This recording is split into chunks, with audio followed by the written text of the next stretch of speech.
The nature of free will. Do we have it? Once, in a small village, there lived a man named Elias.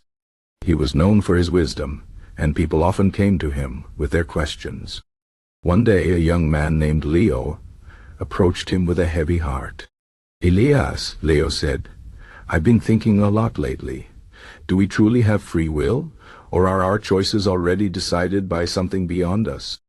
Elias smiled and motioned for Leo to sit beside him under an old oak tree. "That is a question as old as time itself," he said. "Let me tell you a story, and perhaps it will help you find your answer. Long ago there was a kingdom ruled by a wise king named Darius. He was a fair ruler, but he carried a deep worry in his heart. He had studied the ancient texts, which spoke of fate, the idea that all events were predestined, that every choice was already written in the stars. This thought troubled him. If everything was already decided, did his actions even matter? One night, Darius had a dream. In it, a spirit appeared and led him to a vast garden. In the garden, there were countless paths, each twisting and turning in different directions. Some paths were bright and clear, others dark and overgrown. The spirit spoke. "This garden is life. The paths are the choices before you. Walk and see for yourself what free will means." Darius stepped onto the nearest path. As he walked, he noticed something strange. Every time he made a choice, to turn left or right, to stop or go forward, the path behind him vanished, as if it had never existed. Only the path he walked remained. Confused, he turned to the spirit. "What does this mean? Why do the other paths disappear?" The spirit replied, "The past cannot be changed.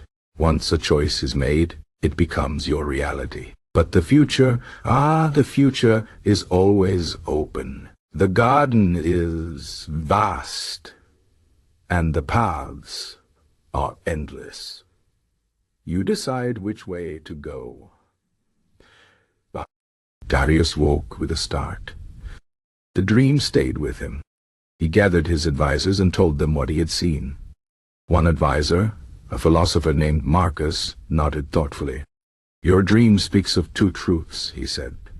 "One, that our past choices shape our present, and two, that the future is not fixed. We are not prisoners of fate. We are its co-creators." Another advisor, a priest named Lucian, disagreed. "The gods have already written our destinies," he said. "What seems like choice is merely illusion. We are like leaves in a river, carried by a current we cannot see." Darius listened to both men but found no clear answer.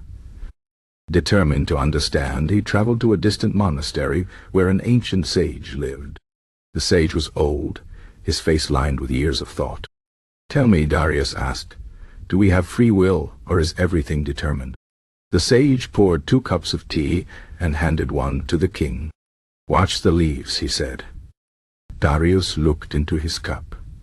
The tea leaves floated freely, moving with every slight tilt of his hand. "The leaves move as you move the cup," the sage said. "But they do not move on their own. Yet they are not trapped. They flow. They adapt. They are free within the water. Just as we are free within the world." Darius frowned. "So, you are saying we are both free and bound?" The sage nodded. "Our freedom is like the river.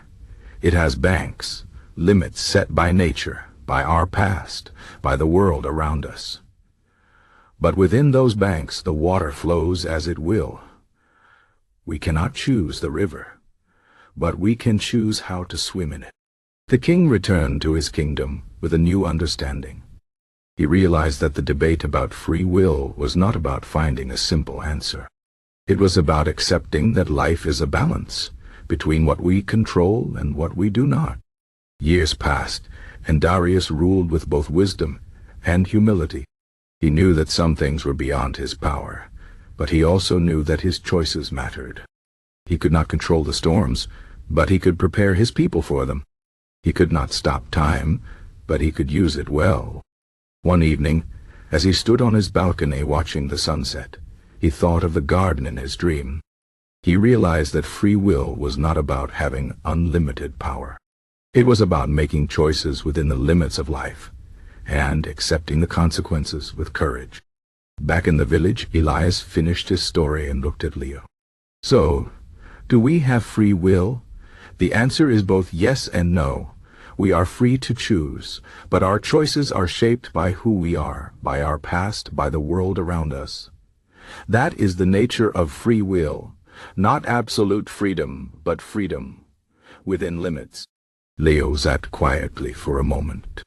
Then what is the point of trying, if our choices are not entirely free? Elias placed a hand on his shoulder. The point is not to have perfect freedom. The point is to use the freedom we have, to act with wisdom, to take responsibility for our choices, and to shape our lives as best we can. That is the Stoic way. Leo nodded slowly. He realized that the question was not just about whether free will existed. It was about how to live well with the freedom he had. And so the story of Darius and the garden stayed with him, a reminder that while the paths of life are many, the choice to walk them with courage and wisdom was always his own. The end.